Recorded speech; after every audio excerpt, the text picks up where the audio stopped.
Como muchos sabrán, dada la naturaleza ondulatoria de la luz, ocurren fenómenos de interferencia y difracción cuando ésta atraviesa una rendija de ancho comparable con su longitud de onda. Uno podría preguntarse si este fenómeno también es visible en un tipo de onda totalmente diferente, el sonido. El sonido viaja a través de ondas sonoras de compresión de aire longitudinales. Entonces la pregunta sería, ¿voy a ver difracción si hago pasar una onda sonora a través de una rendija con un ancho apropiado? Y si la veo, ¿es congruente con el modelo de difracción de Fraunhofer?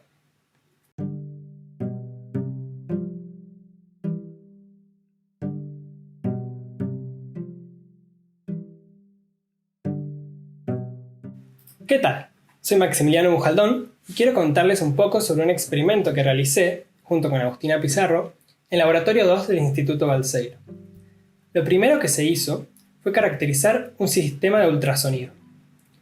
Esto es, ver su respuesta en frecuencia, analizar su lóbulo de radiación y también ver la relación entre intensidad a medida que se separaba el transmisor del receptor. Una vez hecha la caracterización, se comenzó con el análisis de difracción.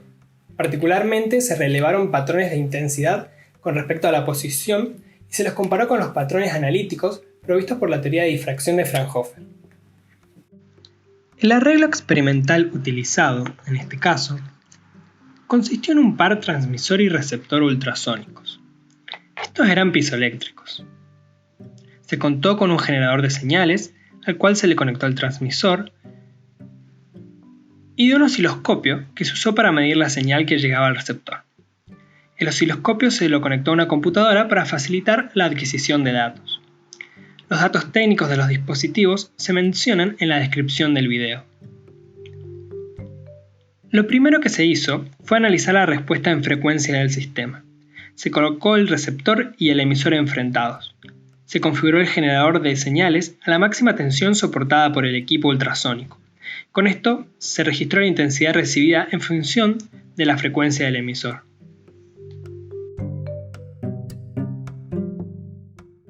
Se obtuvieron estos resultados.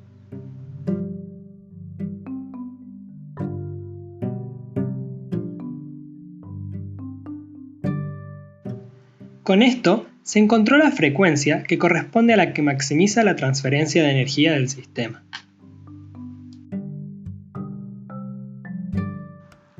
Como se verá más adelante, la atenuación de la señal es muy considerable. Por esto, este valor de frecuencia que maximiza la energía fue muy importante para asegurarnos que estábamos usando la máxima energía disponible. Luego, resultó interesante medir la relación entre intensidad y separación entre los dispositivos. Para esto, se colocó un riel. Se fueron registrando los valores de intensidad en función de la separación entre el emisor y el receptor. El riel estaba graduado y se fue corriendo el sensor manualmente. Se muestran los resultados como logaritmo de intensidad en función del logaritmo de separación. Se realizó un ajuste lineal a esto y se determinó su pendiente. Con esto se determinó que la intensidad sigue una función aproximada de x a la menos 1, siendo x la separación.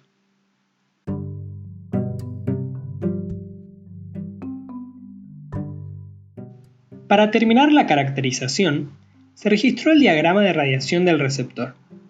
Se colocó en este un goniómetro en su base y se lo montó sobre una base giratoria con una marca fija. Se lo fue rotando sobre su eje vertical y se registró cómo varía la intensidad en función del ángulo. Se tomaron saltos de 5 grados. Se obtuvo este diagrama. Si se observa con detenimiento, se nota que el gráfico no es simétrico. La causa de esto no es muy fácil de determinar, pero lo que se puede decir al respecto es que estas mediciones fueron tomadas en condiciones muy lejanas a ideales. Si bien se trató de despejar el área de abajo del receptor, todas las mediciones fueron tomadas en un laboratorio con varias columnas y una forma irregular que pueden haber influido en las mediciones. Con esta última medición, se terminó la caracterización del sistema utilizado. Ahora, quiero contarles sobre los protagonistas del experimento, los patrones de difracción. Recordemos que para que ocurra la difracción, la longitud de onda lambda debe ser del mismo orden que el ancho A de la rendija. La longitud de onda es igual a la velocidad de propagación de la onda dividido por su frecuencia. En este caso, la velocidad del sonido en el aire es de aproximadamente 343 metros por segundo y la frecuencia utilizada fue la Fmax calculada anteriormente. Esto nos da una longitud de onda de aproximadamente 8 milímetros. Notando que el patrón se hace más angosto al agrandar el ancho de la rendija, se optó por usar un ancho de 1,5 centímetros, que haciendo unos cálculos estimativos, aseguraban que la zona de interés del patrón estaban confinados en la zona de medición. Se intentó comparar los resultados obtenidos con la teoría de difracción de Fraunhofer, por lo que se trató de tener las mismas consideraciones. Se consideró que la separación entre la rendija y la zona de medición fueran suficientemente grandes.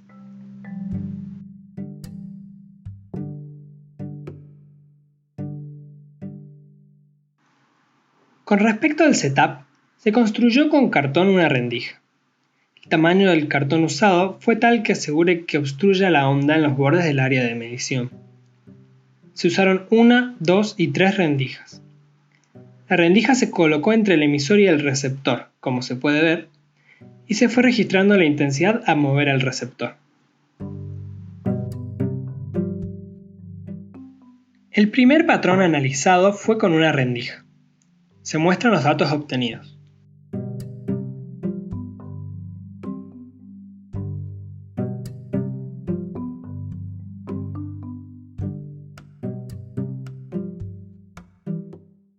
Se grafica en verde el ajuste debido a la difracción de Fraunhofer. Como se puede ver, para este caso de una rendija, el ajuste es congruente. Luego, se usaron 2 rendijas.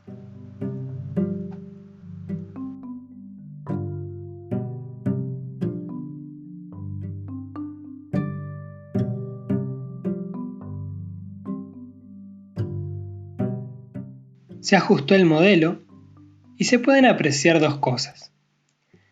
La parte de la fórmula que se refiere al ancho de la rendija es congruente, o sea, el envolvente. La parte referida a la separación no parece ser congruente, dado que nuestra separación fue de 15 milímetros y para ajustar hubo que usar un valor de 5 milímetros. De todas formas, se ve que la forma del patrón es similar. Por último, se usaron 3 rendijas.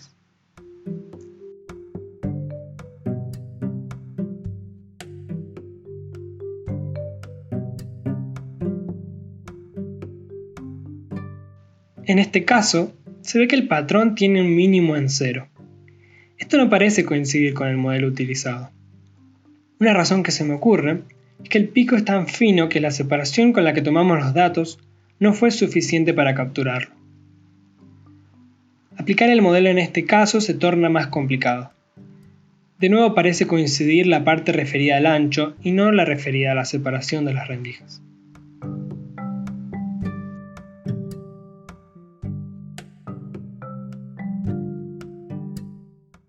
Lo que se terminó viendo es que sí ocurre difracción para el caso del sonido, y aún más, es algo congruente con el modelo usado generalmente para la luz.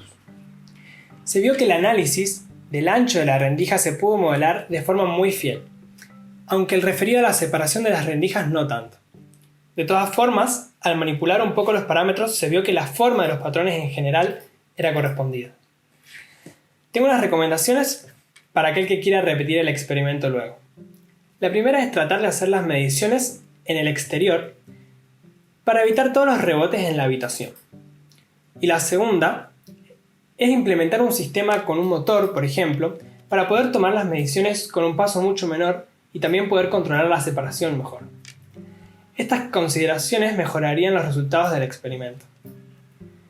Y bueno, eso es todo. Espero que les haya gustado y por supuesto, no olviden suscribirse y darle al like.